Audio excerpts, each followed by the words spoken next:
أعوذ بالله من الشيطان الرجيم بسم الله الرحمن الرحيم الحمد لله رب العالمين والصلاة والسلام على سيد المرسلين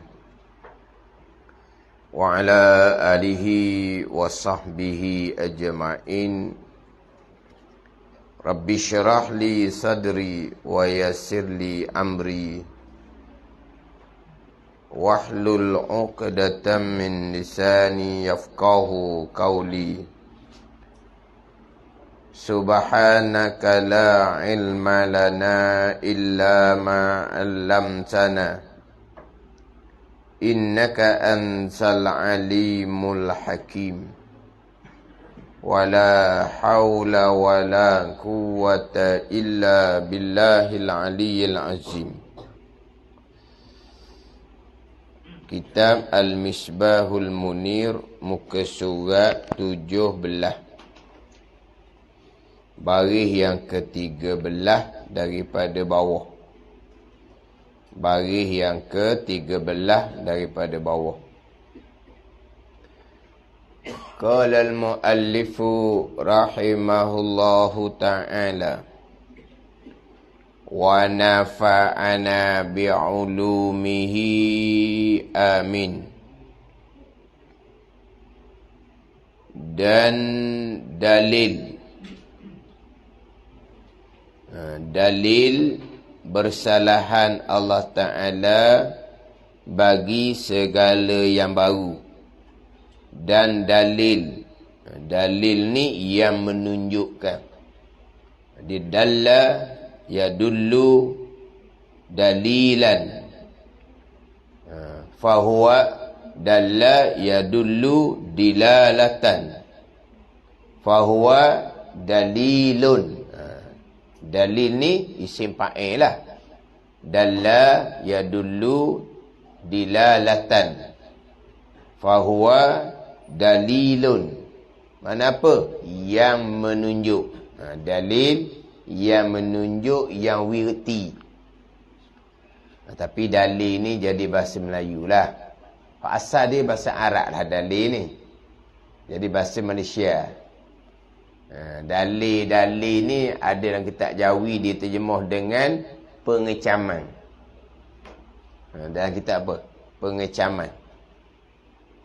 Dalam kitab Takribul Ikhwan ke? Apa Takribul Ikhwan? Pengecaman. Yalah, pengecaman. Cuma kita sebut pengecaman ni macam hak mayat yang tidak dikenali. Dia bukan hak mayat dikenali pun buat pengecaman juga. Hak mati di hospital pun dia kena ada keluarga yang buat pengecaman. Buat pengecaman jugalah. Tapi kalau kita kata kok mayat yang tidak dikenali, dia nak cam mayat tu sianu-sianu, manakah pengecaman dia? Pakaian yang ada tu. Perhiasan yang ada di tubuh dia kalau perempuan contohnya. Itu pengecaman apa? Pengecaman lah. Apa pengecaman? Dalil yang menunjukkan bahawa mayat yang tidak dikenali ni mayat sianu-sianu. Jadi pengecaman jadilah juga. Tapi peliklah kitanya. Dan pengecaman bersalahan Allah Ta'ala. Jadi pelik sikit. Dan dalil. Walaupun dalil bahasa Arab bukan bahasa Melayu, tapi sudah jadi bahasa Melayu. Dalil. Yang menunjukkan bahawa di tempat tu ada binatang buah. Tak pernah tengok. Tak pernah serempau. Apa dalil dia? Ada tapak. Ada tapak kaki harimau. Itu menjadi dalil bahawa di tempat tu ada harimau. Walaha tak pernah tengok, tak pernah terserempau. Tapi boleh kata tak harimau ada? Boleh. Dalil dia yang menunjukkan di tempat tu ada harimau, walaupun tidak pernah tengok terserempak, dalil dia tapak tu lah. Itu dalil. Dan dalil bersalahan Allah Ta'ala bagi segala yang baharu dan tidak menyamai itu. bersalahan Allah Ta'ala bagi segala yang baharu, itu sifat yang wajib. Mukhalafatu ta'ala al-hawadis, dan tidak menyamai, tidak serupa. Tidak menyamai, tidak serupa. Jadi menyamai serupa tu sifat mustahil. Tidak menyamai, tidak serupa, dipanggil istihalatul mustahil. Hukum bagi sifat yang mustahil. Jadi kita berpegang di sini dua. Yang pertama, tentu sungguh bersalahan Allah bagi segala yang baharu. Itu satu pegangan. Yang kedua, kita berpegang tentu tak sama sekali menyamai, menyerupai Allah akan segala yang baharu. Itu dua pegangan. Didatangkan sifat yang wajib, berpegang hukum dia. Tentu sungguh Allah bersifat dengan mukhalafatuhu ta'ala lil hawadis. Didatangkan sifat mustahil, mumasalah. Mumasalah serupa. Kemudian apabila didatangkan serupa begiang ni, mustahil pada akal. Tak terima akal Allah Ta'ala mumasalah, serupa dengan yang baharu. Bila akal memutuskan mumasalah, serupa Allah akan sekali baharu tu mustahil, maka kita pun berpegang tentu dok sama sekali Allah mumasalah, menyerupai, menyamai akan sekali yang baharu. Atau pegang akan hukum bagi sifat yang mustahil. Pegang dua pegangan ni lah. Dalilnya apa? Ada ni. Bersalahan Allah Ta'ala bagi sekali yang baharu, tidak serupa Allah Ta'ala bagi sekali yang baharu, sama je. Ada ni. Tapi sama tak sama pun, nak pegang dua kali ni, dua lapis nak pegang ni. Apabila fikir akal bersalahan, tentu sungguh di zat Allah, sifat wajib. Kalau mumasalah, kalau serupa, akal tak terima sama sekali. Jadi hak wajib pun biar nampak, hak mustahil pun biar nampak di akal. Kemudian pegang dua lapis. Pegang hukum bagi sifat yang wajib, pegang hukum bagi sifat yang mustahil. Hukum bagi sifat yang wajib dipanggil wujubul wajib, dipanggil. Hukum bagi sifat yang mustahil dipanggil istihalatul mustahil. Wujubul wajib, tentu sungguh Allah bersifat dengan mukhalafah. Istihalatul mustahil, tentu tak sama sekali Allah bersifat dengan mumasalah, serupa. Dua pegangan. Aqaidul iman yang 50, berpegang hukum bagi sifat yang wajib, berpegang hukum yang mustahil, kena ada sekali, ada selagi dalilnya apa. Ini pegangan. Nak kena sahih molek pegangan ni. Sahih molek dah, dalilnya apa? Ialah kita fikir dalil akli. Jikalau Allah Ta'ala tidak bersalahan bagi segala yang baru, nescaya adalah ia, ya Allah, menyamai dengan sesuatu yang baharu. Lazim dia gitulah. Kalau Allah tidak bersalahan, Allah serupa. Dia lazim dah. Bersalahan pun tidak, serupa pun tidak. Tak. Kalau Allah tidak bersifat dengan sifat mukhalafah, nescaya adalah ia menyamai. Bersifat dengan mumasalah lah. Mukhalafah sifat wajib, mumasalah sifat mustahil. Kalau Allah tidak bersifat dengan sifat mukhalafah, tentu Allah bersifat dengan mumasalah. Lazim dia gitu dah lah. Maka jika menyamai mumasalah dengan yang baru, tentulah ianya Allah Ta'ala baru seperti itu juga. Dan iaitu baru. Allah Ta'ala tu batil, palsu kerana telah terdahulu, sabit, tetap, kejap, kidam Allah Ta'ala dengan dalil-dalil yang nyata, yang mana Allah bersifat dengan sifat kidam. Ini dalil akli. Tapi di permulaan bicara Sifat yang keempat, mukhalafatuhu ta'ala lil hawadis. Terlebih dahulu didatangkan dalil ayat Al-Quran. Laisa kamislihi syai'un wa huwas sami'ul basir. Tu. Kemudian di bawah tu pula didatangkan pula dalil ayat Al-Quran suratul Ikhlas. Tapi sini didatangkan dalil akli, dalil akal. Kemudian hak mengelupah panjangnya adalah bersalahan Allah Ta'ala bagi segala yang baharu pada perbuatan. Kemudian pergi kepada wahdaniyah pada perbuatan. Dua-dua ni kena faham molek. Kalau hanya ambil mukhalafah pada perbuatan, pada zahir batin, mukhalafah pada perbuatan dengan bahawa hamba ada perbuatan atas nama ikhtiar usaha tapi tak boleh bekas, tapi perbuatan hamba zahir batin, mutlak perbuatan hamba. Tak regu dengan wahdaniyah daripada perbuatan, akan terlajak kepada akidah qadariyah. Bicara bab hak batin hakiki saja, wahdaniyah pada perbuatan. Tak pergi kepada hak zahir mukhalafah pada perbuatan, akan terundur kepada akidah jabariyah. Akan terundur pada akidah jabariyah. Akidah qadariyah, akidah jabariyah ni, ini akidah yang muncul pada masa Khalifah Bani Umayyah. Timbul Qadariyah, timbul Jabariyah. Dan kalau kita tengok dalam sejarah pula, yang mula-mula bawa akidah Qadariyah ni bukan sebarang-barang tokoh. Bukan sebarang-barang tokoh. Tokoh tabi'in, Ma'bad Al-Juhani. Sebelum tu terkemuka sebagai ulama ahli sunnah wal jamaah.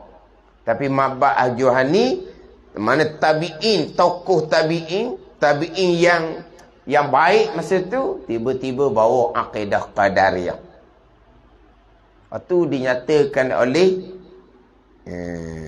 Imam Az-Zahabi di dalam Mizan Al-Iqtidal. Ada dalam tu dia cerita. Ma'bad Al-Juhani ni pekat awalnya memang tabi'in yang dipercayai. Dia lahir di penghujung masa sahabat. Mana dia lahir di penghujung masa sahabat. Hak kita masyhur tabi'innya Abul Hasan Imam Abul Hasan Hasan Al-Basri. Hasan Al-Basri itu awal. Dia lahir pada masa pemerintahan Sayyidina Umar. Hasan Al-Basri itu awal. Itu min kibarit tabi'in tu. Ma'bad Al-Juhani ni memang tabi'in, tapi dia sudah di penghujung masa sahabat. Yang mana Ma'bad Al-Juhani ni di awal lagi. Hak yang dia adalah hak dia punya pengikut dia kemudian yang mengembang balik hak akidah qadariyah ni, hak murid dia apa semua pada masa Khalifah Umar Abdul Aziz. Tu kemudian sedikit. Pada masa pemerintahan Umar Abdul Aziz. Hak murid-murid dia kemudian kalau balik pada sejarah, dia Qadariyah sama, Jabariyah sama. Hak tu semuanya pada masa Khalifah Bani Umayyah. Semua tu lahir di Iraq belaka. Lahir di Iraq. Kalau kata Qadariyah di Basrah, kalau kata Jabariyah di Kufah. Tapi masa tu masa pemerintahan Bani Umayyah belaka. Pada masa pemerintahan Bani Umayyah. Mana awal lagi lah. Timbulnya Qadariyah, timbulnya Jabariyah. Tambahan pula kalau pada masa sekarang. Lagilah nak kena jaga pada masa sekarang ni. Qadariyah terutama sekali. Hak Zuhri.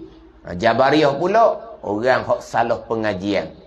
Dia nak pergi kepada pembicaraan hakikah, tasawuf hakikat. Dia belajar tasawuf hakikat, akidah dia tak lepas. Dia belajar tasawuf hakikat dengan guru yang tidak sebenar, guru yang membaca sendiri. Ini timbul-timbul fahaman sekarang ni. Peseng ni. Ning ni sekarang ni kalau di Kuala Lumpur, di bandar-bandar besar tu, jangan main. Yang peliknya, tapi bukan pondok yang ilmu mantap lah. Yang peliknya, pondok sendiri pun boleh mengikuti. Tapi bukan pondok ni pondok belaka.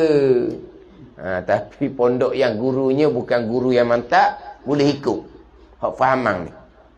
Fahamang pergi pada hakiki semata-mata. Akhir turundur kepada akidah Jabariyah. Dia hanya pakai batin hakiki. Kemudian dia nak lakung pula. Nak lakung.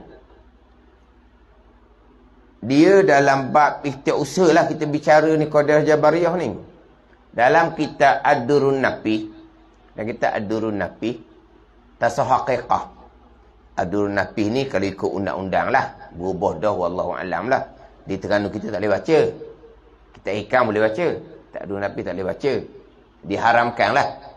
Banyak kita tasawuf haqiqah diharamkan kerana tidak ada guru yang layak nak baca. Kitab tu tak salah. Tapi pembicaraan dia cukup halus. Dia cukup halus. Maka diharamkan. Kitab tasawuf haqiqah. Banyak kitab tasawuf haqiqah diharamkan. Tapi Ad-Durrun Napih memang tidak boleh baca. Tapi bukan Terengganu lah. Hok mana? Hok Kuala Lumpur kat mana? Hidayatul Salikin pun tak boleh baca juga. Ada. Hidayatul Salikin. Ad-Durrun Napih itu tasawuf haqiqah. Hidayatul Salikin. Tak boleh baca. Hok ni bukan hok. Macam berbentuk fatwa juga rasanya, bukan kecil-kecil ni. Hidayatul Salikin. Dia salah memahami di dalam tu berkaitan dengan wahdatul wujud. Dia berbicara dalam tu berkaitan dengan wahdatul wujud. Jadi orang yang mengkaji itu orang yang tidak berkelayakan. Maka dia salah faham. Maka dia letak kitab tu kitab yang salah. Hidayatul Salikin. Ada ni. Dah kata orang ni. Tapi kalau Ad-Durrun Napih memang Terengganu tidak dibenarkan. Dan kitab Ad-Durrun Napih ni kitab tasawuf haqiqah semata-mata lah. Kalau macam Hikam Ibn Athaillah Sakandari, dia ada hakikat, dia ada tariqah dan dia ada sedikit bicara syariat. Sikit je bicara syariat. Yang banyaknya tariqah dan haqiqah. Pembicaraan haqiqah yang paling banyak. Tapi kalau dah kitab Ad-Durrun Napih memang solid hakikat. Yang mana kadang-kadang pihak berkuasa agama buat serbuan, ajaran sesat, tengok-tengok atas meja dia ada kitab Ad-Durrun Napih. Tapi bukan kitab tu salah. Yang ajaran sesat tu. Dia yang bawa salah. Tapi ada kitab tu atas tu. Kitab Ad-Durrun Napih. Jadi dalam kitab Ad-Durrun Napih ni, di awal dia dibicara bab ikhtiar usaha. Ahlussunnah wal Jamaah, Qadariyah, Jabariyah, satu laginya mazhab Ahlil Kashfi. Ni sampai maqam aulia. Ni zauq ni, ni syuhud, bukan i'tiqadi. Ni hak bicara dalam kitab Ad-Durrun Napih. Yang pertama Ahlussunnah wal Jamaah, ini i'tiqadi, pegangan. Qadariyah, pegangan. Jabariyah, pegangan. Mazhab Ahlil Kashfi. Hak ni sampai maqam mukasyafah. Maqam Ahlil Kashfi sampai maqam mukasyafah. Maqam musyahadah. Ini maqam aulia. Allah fanakan yang zahir, yang dipanggil batil, yang palsu, hilang. Yang ada hanyalah yang batin hakiki, yang hak saja yang ada, iaitu af'alullah. Sebab yang zahir ni perbuatan kita zahir. Perbuatan kita zahir ni. Yang zahir perbuatan kita. Sebenar ke tak sebenar? Sebenar hak, tak sebenar batil. Hak ke batil perbuatan kita hak zahir ni? Batil, bukan hak, bukan sebenar. Sebenarnya perbuatan Allah. Sebenarnya hak perbuatan Allah. Jadi Allah lenyapkan yang zahir, Allah lenyapkan yang batin, yang palsu. Yang ada di basirah aulia ni hanyalah ada yang hak, iaitu af'alullah. Ini maqam aulia, maqam fana, bukan boleh lakon. Hak ni golongan ni, hak maqam fana ni, hak kurnia Allah ni, dia nak lakon. Tak ada kita hilangkan rasa diri, hilangkan rasa pilihan diri, hilangkan rasa perbuatan diri. Nak hilang macam mana? Dia pun buat hilang. Tak ada Tuhan Melaka. Tidak berpegang saja, hamba ada pilihan perbuatan, Jabariyah lalu dah. Itu bukan mazhab al-kashfi. Hak lakon, dia akan tunduk pada akidah Jabariyah. Mazhab al-kashfi ni, Allah yang letak di situ. Allah yang lenyapkan basirah akan yang zahir, yang batin, yang palsu. Hak zahir dan apa kita buat ni, itu batil lah, tu palsu. Hak sebenarnya Allah yang buat. Mana ada perbuatan kita? Jadi Allah lenyapkan di basirah. Ada ni. Hak ni dak. Dia nak lakon. Ini banyak ni dalam FB. Kena hilangkan rasa pilihan diri. Kena hilangkan rasa perbuatan diri. Kena hilangkan rasa. Kalau lagi merasai kita ada pilihan, kita merasai kita ada ilmu, kita merasai kita ada amal, maka ujub kepada Allah. Allah karuk maruk. Ini nak suruh hilang tu. Ini nak suruh hilang, tunduk pada akidah Jabariyah. Ini hak lakon sekarang ni. Sebab dia baca kita tasawuf hakikah, dia letak kepada hak i'tiqadi. Dan mungkin dalam tasawuf hakikah bukan. Selagi merasai diri ada pilihan dan perbuatan, belum lagi makrifatullah, belum lagi mentauhidkan Allah. Ada ni. Belum lagi beriman. Masih lagi mensyirikkan Allah. Selagi merasai ada pilihan dan perbuatan, merasai ada tadbir, merasai kita yang memilih, kita yang tadbir, kita yang buat. Haknya apa? Sebenarnya apa? Hakikinya apa? Perbuatan Allah. Maknanya belum. Tak kenal Tuhan. Pada ni. Tidak mentauhidkan Allah pada perbuatan. Mana tidak beriman. Syirik kepada Allah. Dah merasai hamba yang memilih, hamba yang tadbir, hamba yang perbuat. Makrifah kenal Tuhan macam mana gitu? Sebab apa? Sebab hak sebenarnya adalah perbuatan Allah. Jadi selagi merasai, maka belum lagi makrifatullah, digi pada makrifah permulaan agama. Digi pada tauhid i'tiqadi. Digi kepada syirik syariat digi. Ni karut-marut Belum makrifatullah, belum makrifah khasah, belum sampai maqam aulia. Belum lagi mentauhidkan Allah, tauhid khas, tauhid aulia. Masih lagi mensyirikkan Allah, syirik maqam, bukan syirik syariat. Tapi tak dicampur aduk. Jadi orang kena takutnya belum makrifah, takutnya syirik, dia pun kena hilangkan rasa. Akhirnya dia pun hilangkan pilihan diri, perbuatan diri. Mu Tuhan. Ni. Ini ayat popular Terengganu kita dulu waktu tu. Mu Tuhan dibelah. Waktu tu. Terengganu kita dulu ajaran ni hebat Mu Tuhan, mu Tuhan. Tak ada kita. Akhirnya tidak berpegang hamba di pada perbuatan Jabariyah, akhir tunduk pada kafir zindik, kafir yang menafikan syariat. Ni. Pada ni. Dia nak lakonkan hak batin. Hak tu sampai maqam mazhab ahli kashfi. Hak tu bicara lain, maqam aulia. Maksud FB selagi merasai ada ilmu amal, maka ujub kepada Allah. Kena hilangkan rasa ilmu amal pada diri. Nak hilang mana? Itu pelik Rasa hilang. Dan kalau lagi merasai ada ilmu amal, ujub. Ujub hak fadhu tasawuf tak kenal. Tak kenal apa dia ujub. Ujuk merasai ilmu amal diri, seterlupa kurniaan daripada Allah, panggil ujuk.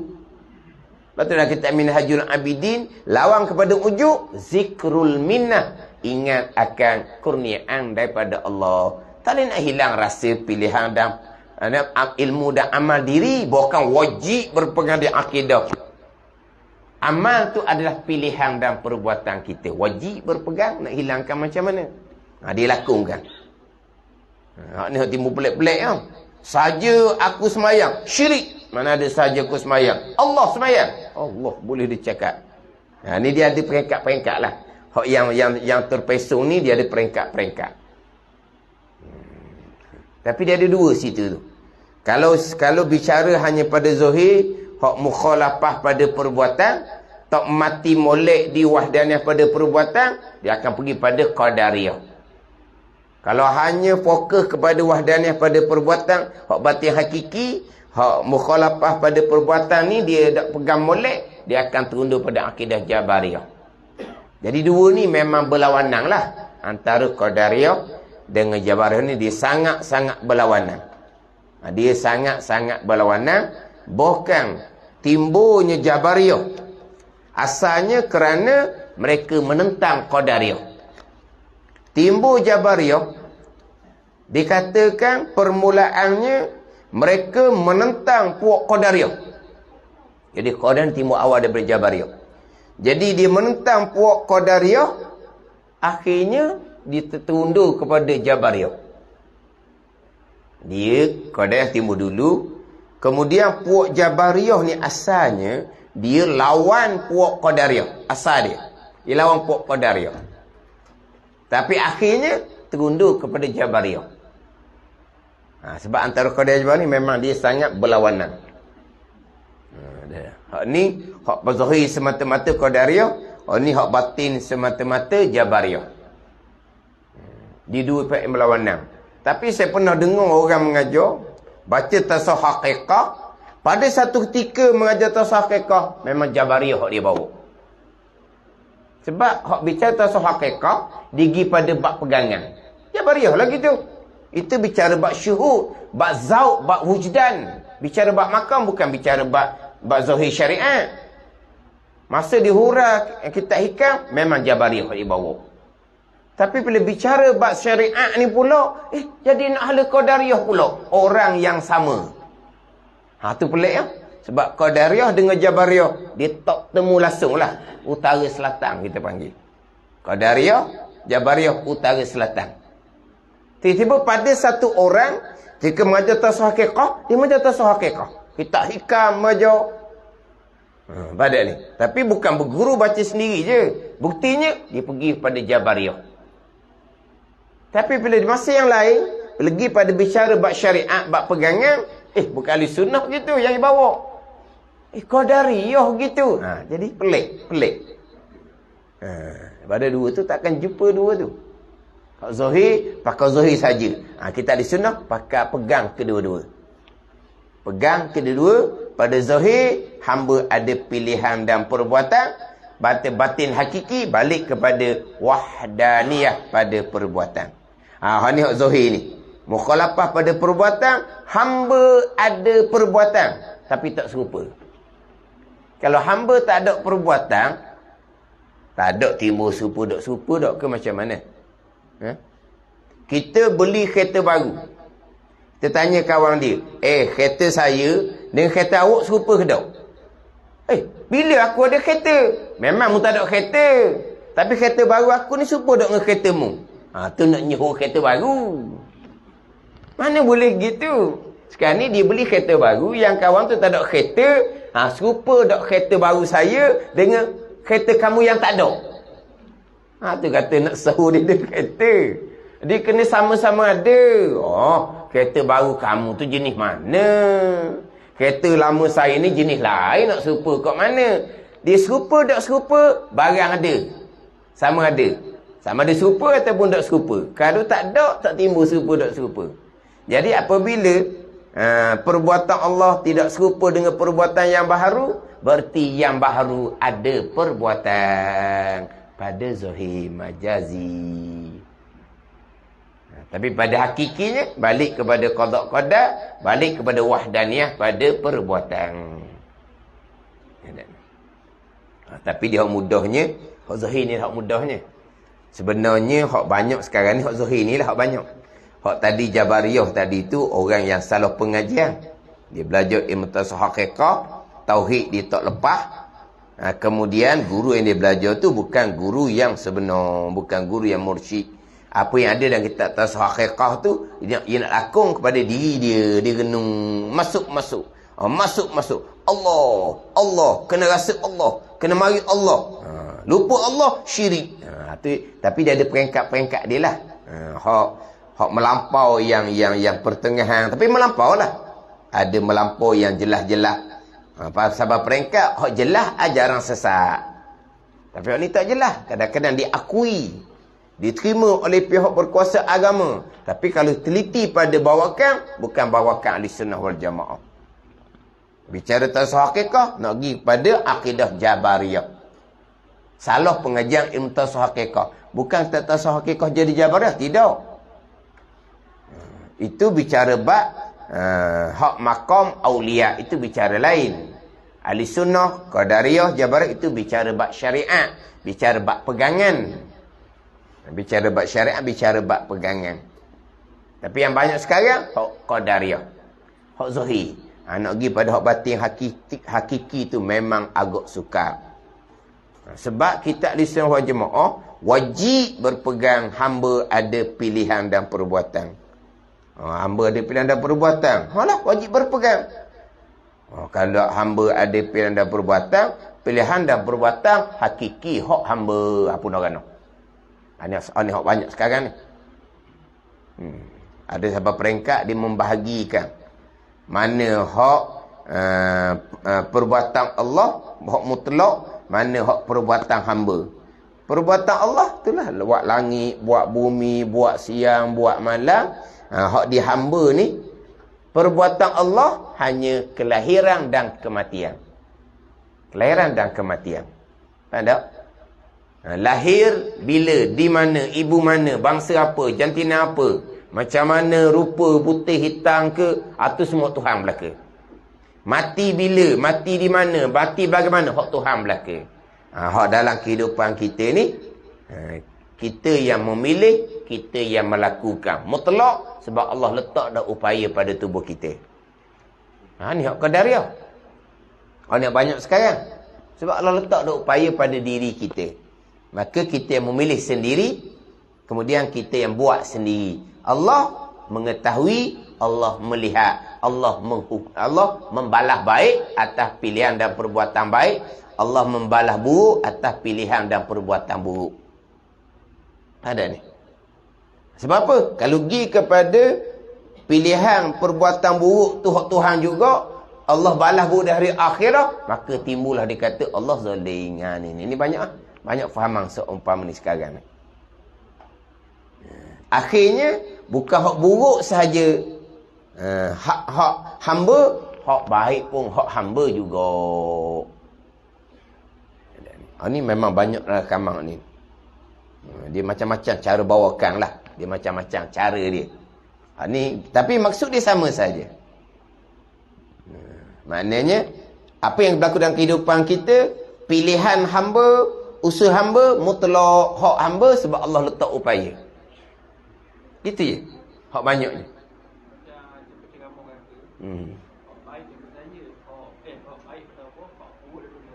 Itu adab percakapan. Ma asabaka min hasanatin faminallah wa ma asabaka min sayyiatin famin nafsi. Itu ayat Quran. An-Nisa ayat ke-79. Itu adab. Yang baik daripada Allah, yang buruk datang daripada diri engkau sendiri ya Muhammad.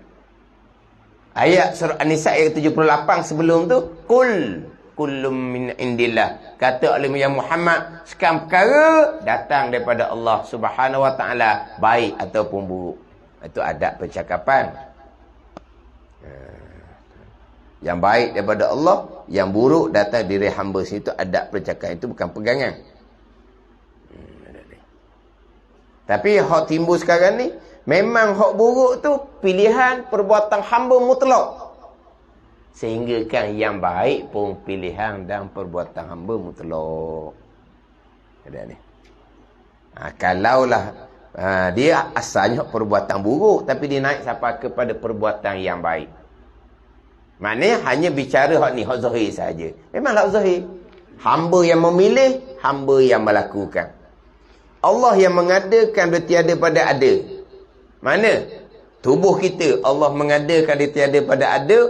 IQ kita, tenaga kita Allah mengada tiada pada ada. Kemudian yang mengatur, yang memproseskan segala-gala adalah pilihan dan perbuatan hamba. Hak ni hak mukhalafah, dia pegang zahir batin gini. Aku dari lah.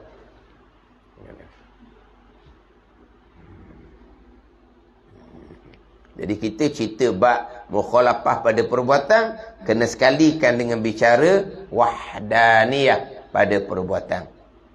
Wahdaniyah pada perbuatan itu hak batin hakiki.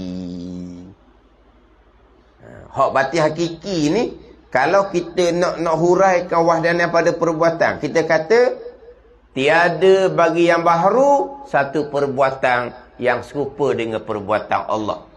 Kalau hurai gitu. Hak wahdaniyah pada perbuatan kalau kita hurai, tiada bagi yang baharu, mana tiada bagi makhluk satu perbuatan pun yang seperti perbuatan Allah. Huraian tu salah lalu dah. Tak betul hurai gitu. Sebab apa? Tak sudah sebutlah. Sebab apa? Ya, makhluk tak ada perbuatan. Kalau kata tiada bagi makhluk satu perbuatan pun yang seperti perbuatan Allah, fahamnya macam mana? Fahamnya makhluk ada perbuatan tapi tak serupa dengan perbuatan Allah. Salah gitu sebab makhluk tak ada perbuatan. Itu kalau huraian wahdaniyah pada perbuatan. Ni kita mukhalafah pada perbuatan, memang kita hurai yang baru ada pilihan dan perbuatan. Tapi bila bicara wahdaniyah pada perbuatan, kalau kita hurai wahdaniyah pada perbuatan, tiada bagi yang baharu, tiada bagi makhluk satu perbuatan pun yang seperti perbuatan Allah. Salah lalu dah. Sebab fahamnya macam mana? Faham yang baharu, makhluk ada perbuatan, tapi tak ada satu pun perbuatan yang seperti perbuatan Allah. Salah. Sebab yang baharu tak ada perbuatan. Keesaan pada perbuatan kan? Macam mana keesaan pada zat? Hanya zat Allah yang wajib ada jualah. Zat Tuhan, tak ada zat lain. Apa makna keesaan pada perbuatan? Hanya perbuatan Allah jua. Yang lain tidak ada perbuatan. Yang lain tu malaikat, malaikat tak ada perbuatan. Yang lain tu para anbiya pun tak ada perbuatan. Itu dia keesaan pada perbuatan. Tapi hak tu hak batin hakiki. Hak kita bicara wahdaniyah pada perbuatan ni, hak zahir majazi.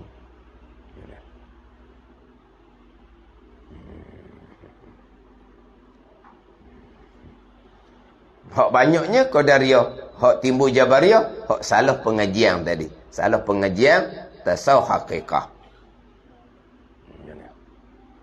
Ni kena mak molek lah. Kena faham molek. Biar kemah molek. Hak zahir majazi hak mana, hak batin hakikinya hak mana. Mukhtaran zahira, majburan batina. Pada zahir hamba yang memilih, tapi pada batin hakikinya hamba majbur. Atau panggil jabariyah batinang tu. Jabariyah pada batin hakiki.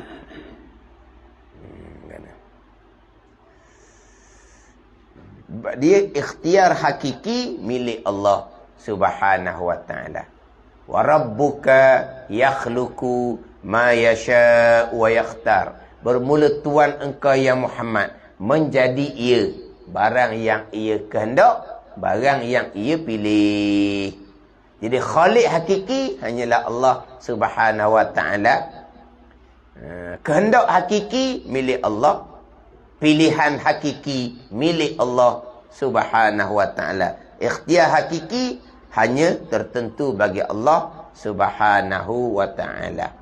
Ikhtiar hamba, perbuatan hamba hanya majazi. Hanya disandar pada zahir sahaja. Pernah ditanya seorang baba, pilihan hamba ni hak Tuhan juga ke? Ditanya gitu. Pilihan hamba ni hak Tuhan juga ke? Tok guru ni jenis jawab. Dia soalan kita, dia tak tanya soalan gitu. Makna tanya apa soalan gitu? Yelah, pilihan hamba ni hak Tuhan juga ke? Soalan gitu tu tak cerdik sangat. Hak Tuhan belaka lah. Sekalian kau tak kodar kan? Sekalian kau tak kodar kan?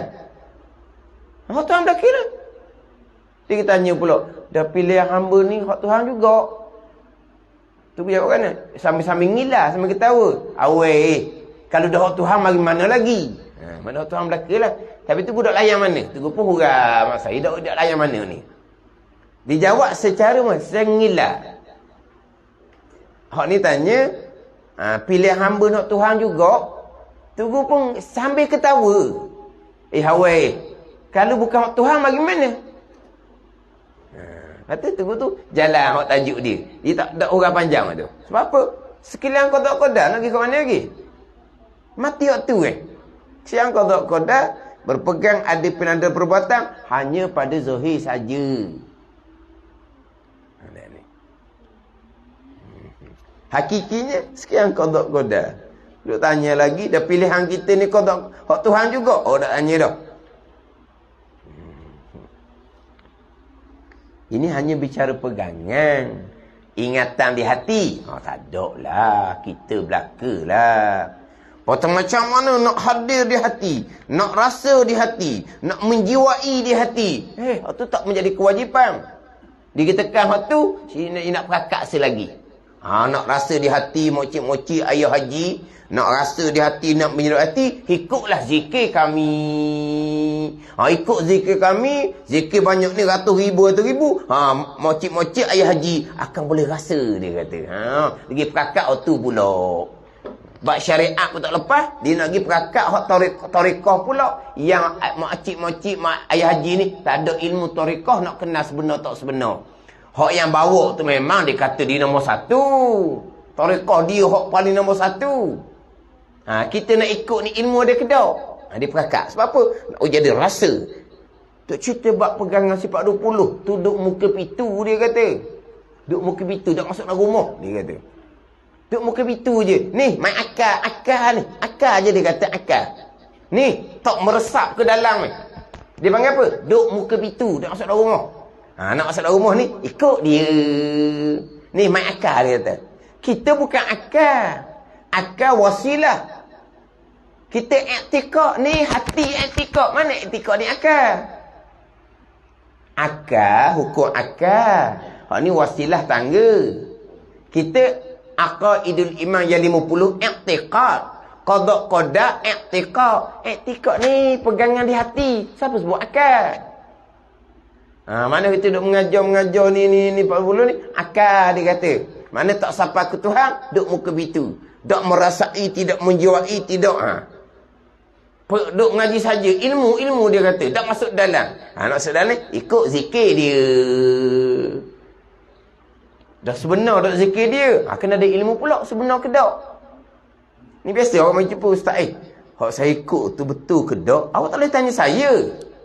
Awak ikut dia tu betul ke tak? Awak tak boleh tanya saya. Awak tak boleh tanya dia. Dia mesti ngaku nombor satu. Lepas tu, betul salah kita ada ilmu. Semua benda betul. Salah ilmu. Ada ni. Macam kata dah FB lah. Betul ke dia kata? Salah ke ilmu? Yang menentukan betul atau bersalah. Ini sama juga. Hak zikir tarekah dia betul atau bersalah. Kita tanya orang lain. Ustaz, betul tak? Awak ikut dah kan? Awak tanya saya kenapa? Awak yang ada ilmu yang boleh nilai betul salah. Kita ikut je. Ini bahaya. Ini pornografis. Hak tukang bawa tu memanglah dia buat keluar surat lah dianya, dia akui.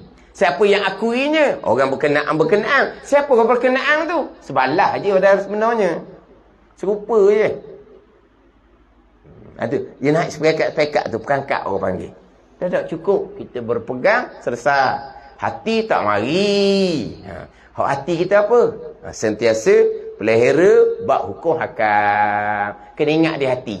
Kena ingat, hak ni nak tengok boleh kedok. Hak ni nak dengar boleh kedok. Hak ni nak cakap boleh kedok. Hak ni nak buat boleh kedok. Hak tu hak wajib kita ni. Ingat akan hukum hakam Allah. Bukan nak ingat qada qadar. Hak tu kita tak mampu. Itu syarat tidak memerintahkan. Dia nak pergi kepada nak suruh ingat. Dia boleh kata duduk muka pintu. Itu perangkat belaka tu. Dia perangkat nak suruh ikut dia. Pergi pada zikir dia, dia pun makan dalam pula. Itu lagi payah nak berubat. Itu kena hati-hatilah. Kena kemah. Bak pegang kena kemah. Bak syariat tu lah. Kena kemah molek. Tariqah tu satu peringkat yang kedua pula. Itu ilmu lain yang kita nak mengikuti amalan tariqah, ilmu kena mantap. Ilmu apa? Bukan ilmu syariat. Bukan ilmu fardhu-ain tauhid. Bukan ilmu fardhu-ain fiqh tasawuf. Kita nak beramal dengan tariqah, kena ada ilmu tariqah lah. Bukan ilmu fardhu-ain tauhid fiqh tasawuf. Itu ilmu syariat, bukan ilmu tariqah. Nak belajar mana ni ilmu tariqah? Baru nak tanya nak belajar mana. Ikut tariqah bertahun-tahun dah. Ni penyakit belaka lah ni. Bagaimana? Beramal tanpa ilmu. Bayangkan. Akidah tanpa ilmu macam mana? Betul ke salah? Sembahyang tanpa ilmu, betul ke salah? Macam mana bertariqah tanpa ilmu? Ikut yang dia kata betul. Memang dia kata betul. Mengaku ada maqam lagi ni. Hak ni kita semua ni duduk main sejid surah ni, alim lidah je. Hati tak alim. Siapa yang alim hati? Dia lah. Ni alim lidah. Alim lidah. Ilmu duduk lidah je. Ilmu duduk sampai dalam dia kata. Dia pandang nilai orang. Dia makam tinggi, orang lain ni orang tak ada makam. Alim lidah. Lidah pandai cakap, tak sampai dalam. Siapa sampai dalam? Dia. Tu hebat lah. Ni semua fitnah akhir zaman belaka ni. Ilmu kena kemah molek. Hak kita bicara hak bersalahan pada perbuatan dengan wahdaniyah pada perbuatan. Dan dalil besar Allah Ta'ala bagi segala yang baharu. Satu pegangan. Dan tidak menyamai itu. Itu pegangan yang kedua. Apa dalil?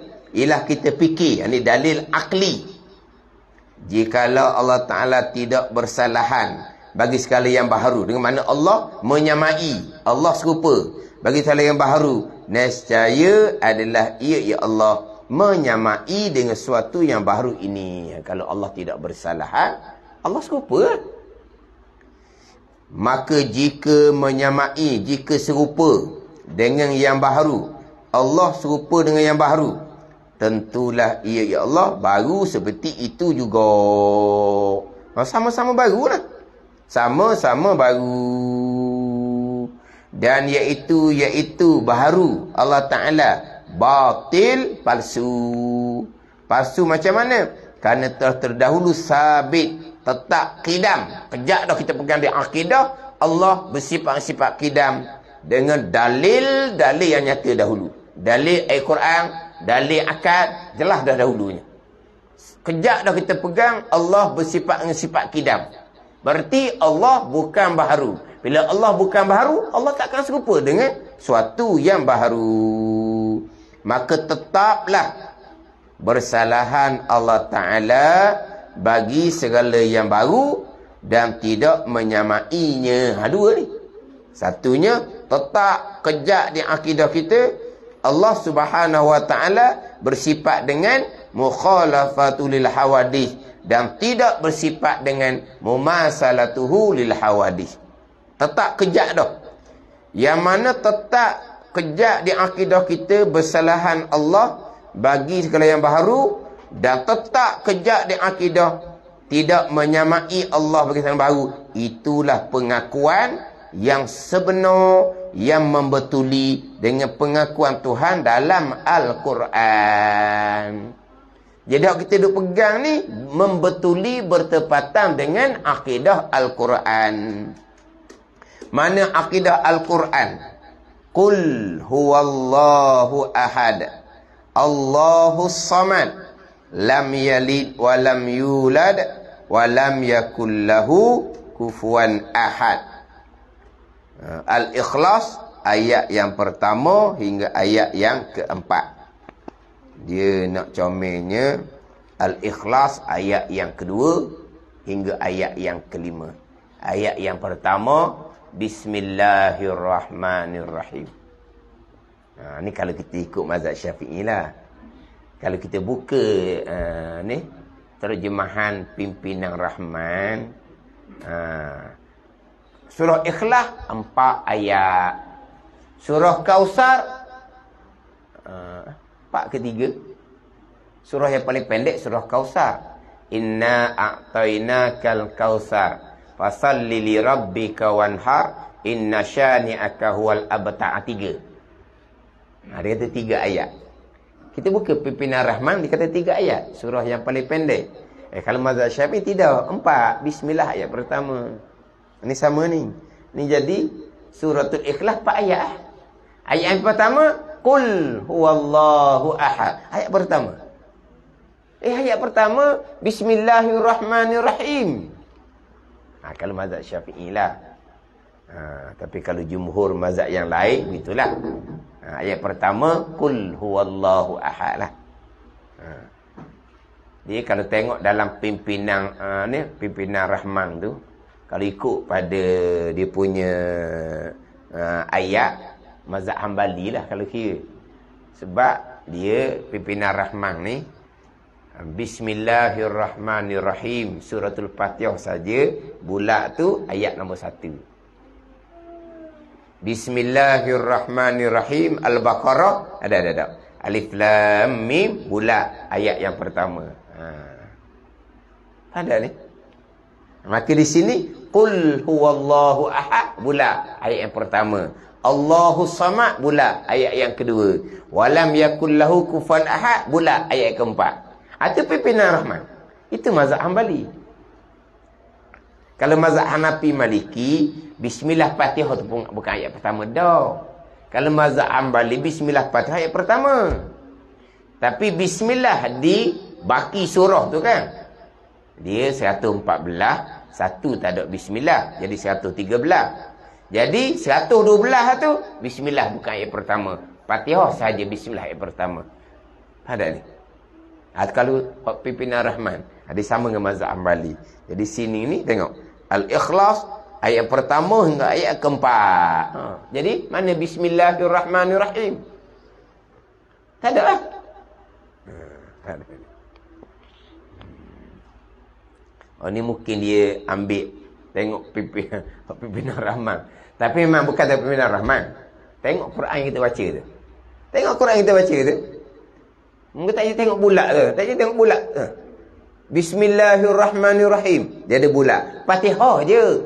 Nombor 1. Alhamdulillahirabbil alamin. Bulat. Nombor 2. Bismillahirrahmanirrahim. Al-Baqarah. Tak ada. Alif Lam Mim. Bulat. Nombor 1. Cuba tengok. Sama juga dengan surah An-Nas. Surah An-Nas. Bismillahirrahmanirrahim. Tak ada. Yang pertama. Qul a'udzubinas tu barulah bulat ayat yang pertama macam sini. Qul huwallahu ahad bulat ayat pertama. Walam yakul lahu kufuwan ahad bulat ayat yang keempat. Ni 1 hingga ke 4.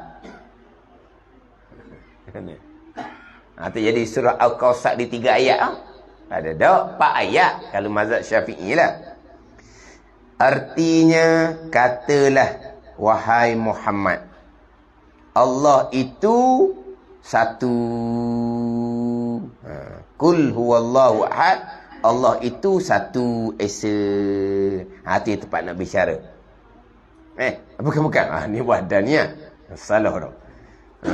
Kemudian Allah yang dituju segala hajat atas segala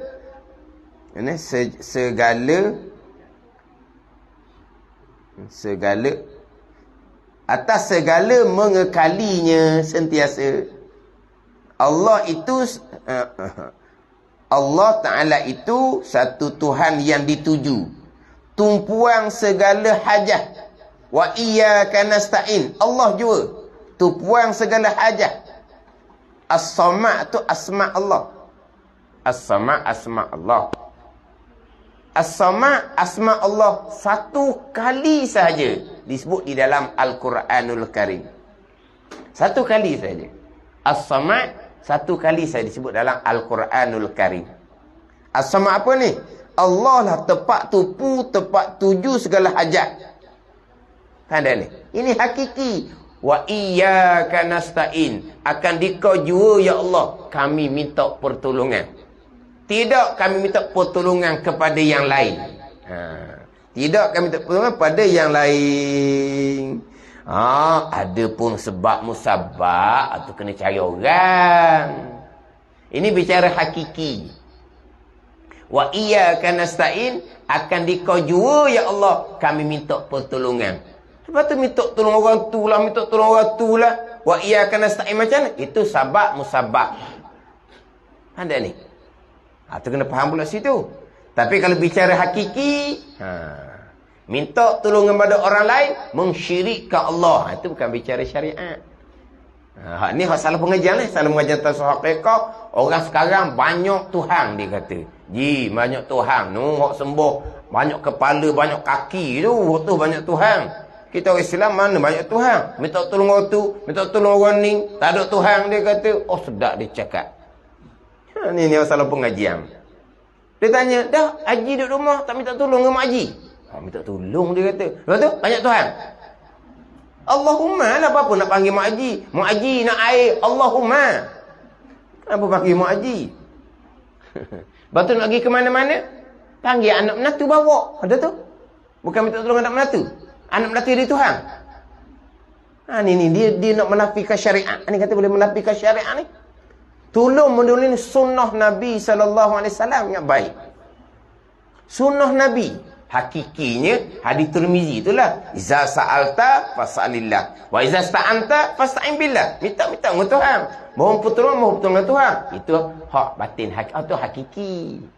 Sebab jangan tinggal. Wa ta'awanu 'alal birri wat taqwa. Bertolong-menolong. Itu syariat. Nabi minta tolong dengan sahabat. Sahabat minta tolong dengan Nabi. Itu syariat. Nabi tetamu ada mari. Nabi minta tolong dengan sahabat supaya jamu. Nabi minta Allahumma turunlah makanan untuk tamu. Tak. Sahabat minta tolong dengan Nabi. Itu syariat. Tapi hakikinya Allahus Samad. Allah lah yang dituju segala hajat atas segala mengekalinya sentiasa. Allah Ta'ala juga. Itu pada hakiki. Allah tidak beranak. Allah tidak diperanakkan akan dia. Allah tidak beranak. Macam Yahudinya Uzair anak Allah. Jadi Allah beranak lah. Dan Uzair anak Allah. Itu Yahudi. Allah tidak beranak. Allah tidak diperanak akan dia. Ni yang kita nak. Tempat-tempat syahid dia. Dan tidak ada baginya bagi Allah yang menyerupai satu pun. Mukhalafatuhu ta'ala lil hawadis. Maka nyata daripada suratul Ikhlas, walam yakul lahu kufuwan ahad, bahawa Allah Ta'ala bersalahan dengan segala yang baharu. Hak terdahulunya laisa kamitslihi syai'un wa huwas samiul basir. Surah Asy-Syura ayat yang ke-11. Hak ni walam yakul lahu kufuwan ahad. Nyata Allah Ta'ala bersalah dengan segala yang baharu. Jadi apa yang kita pegang wajib mukhalafah dengan mustahil mumasalah ni bertepatan dengan apa yang difirmankan oleh Allah Subhanahu wa Ta'ala di dalam Al-Quranul Karim. Wallahu a'lam. Huraian sifat yang kelima, qiyamuhu ta'ala binafsi. Wallahu a'lam. Wallahu a'lam tadi tu, wallahu a'lam ayat kita. Ada lah. Nampak tak? Kata ada Rumi. Rumi ada wallahu a'lam. Baca tu dulu. Waktu wallahu a'lam kita. Lepas tu wallahu a'lam orang ngajar pula. Mana dua kali wallahu a'lam. Yang pertama wallahu a'lam kita. Yang kedua wallahu a'lam hak ngajar pula. Bismillahirrahmanirrahim. Alhamdulillahirabbil alamin. Wassalatu wassalamu ala sayyidil mursalin wa ala alihi wa sahbihi ajma'in. Allahumma ftah alaina futuhal arifin. Allahumma allimna ilma akdamin wa fahimna famas sabiqin warzuqna ruqat talibin. Allahumma zidna ilman wa alhiqna bis salihin. Wa sallallahu ala sayyidina Muhammadin wa ala alihi wa sahbihi wa sallam. Walhamdulillahi rabbil alamin.